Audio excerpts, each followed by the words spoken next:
13, demande de subvention au titre du dispositif des amendes de police pour l'année 2019. Ça, c'est récurrent, on l'a déjà fait. Et on va recommencer. Alors, Monsieur Vicente. En effet, on avait déjà demandé l'année dernière. Donc, je vais en profiter pour rappeler sur le fonctionnement au niveau des verbalisations qui peuvent exister sur la commune. Donc, étant donné que nous sommes une ville de moins de 10 000 habitants, les verbalisations, donc les amendes ne sont pas perçues directement par la commune, mais par l'État. Par contre, dans ce cadre-là, toutes les communes de moins de 10 000 habitants peuvent faire des demandes de subventions au titre d'aménagements liés à la sécurité. Donc, encore une fois, c'est ce qu'on va faire cette année sur 3 aménagements particuliers, donc, au titre des amendes donc, qui ont été perçues. Donc, les 3 aménagements, il y en a un qui va concerner donc, la rue de la Marmitière au niveau de la rue des Vignes et Péguy, donc pour un montant de 130 000 € TTC. Un autre au niveau de Beaufort-Marmitière pour un montant de 26 000 € et un autre au niveau de la rue de la Pèlerinière, dans les écluses qui sont, je crois, même déjà finalisées, pour un montant de 8 500 €. Donc le total du montant qu'on va passer pour la demande de subvention est de 164 500 € TTC.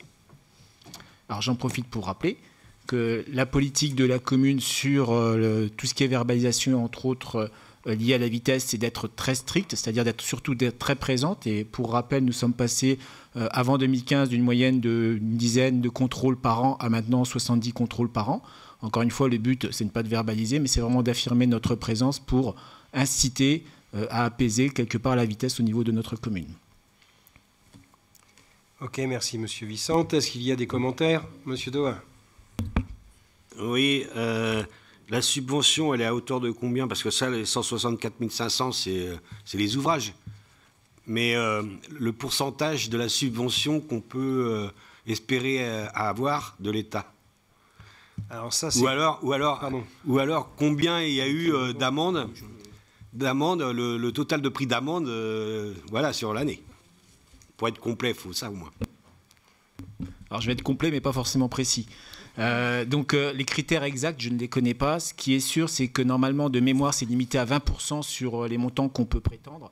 Toutefois, il y a une répartition qui est faite en fait au niveau de l'ensemble de la communauté urbaine, puisque c'est la communauté urbaine qui en charge ça, par rapport à tous les dossiers qui peuvent être présentés. Donc exactement combien on va avoir, ce qui est sûr, c'est pas plus de 20% de l'ensemble de ce montant. Est-ce qu'on aura 20%? Je ne pense pas non plus. Donc voilà. Après, les critères exacts, je ne les ai pas, je ne sais pas comment c'est décidé.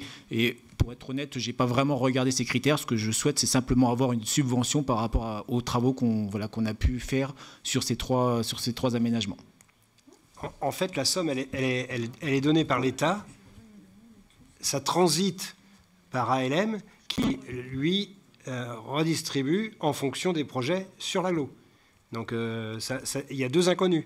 Un, la somme qui est allouée et qui nous revient au niveau global, et 2, comment c'est redistribué en fonction du nombre de projets qui sont prévus par l'ensemble de toutes les communes de l'agglo. Oui, là, en fin de compte, c'est l'ensemble des PV qui donne ça. Et nous, on a perçu d'amendes communes sur une année, par exemple. Nous, on sait, puisqu'on connaît le nombre de PV. Mais d'un autre côté, c'est pas en fonction de ce critère, c'est un pot commun. Donc après, c'est vraiment en fonction des projets. Si on n'avait aucun projet, on n'aurait le droit à aucune subvention, malgré les verbalisations qu'on a pu faire l'année dernière. Parce que je comprends mieux, parce que dans la réflexion, je comprends mieux. Dans la réflexion, je me disais, on a donné vachement de PV sur ça. Encore une fois, le but, c'est là où il faut être clair, le but, c'est pas de mettre des PV sur Saint-Bar à la rigueur. Moi, ce qui m'intéresse, c'est de faire énormément de contrôles. À la rigueur, s'il n'y a pas de PV derrière, et à la rigueur, je vais en profiter parce que c'est une bonne remarque, entre 2017 et 2018, le taux d'infraction par véhicule contrôlé a baissé, alors qu'on a fait beaucoup plus de contrôles sur 2018. On est passé de mémoire, je crois que j'avais les chiffres, à 1,37% d'infraction par rapport au nombre de véhicules contrôlés, à 0,62 en 2018.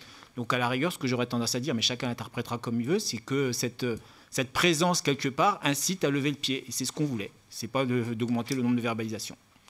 Mais la somme de nos verbalisations ne correspond pas du tout. Elle doit être même très inférieure à ce qu'on peut récupérer.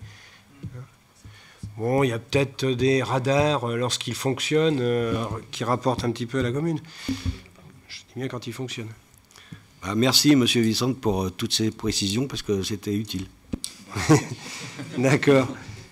Merci. Est-ce qu'il y a d'autres commentaires? Non, on passe au vote. Qui est contre? Qui s'abstient?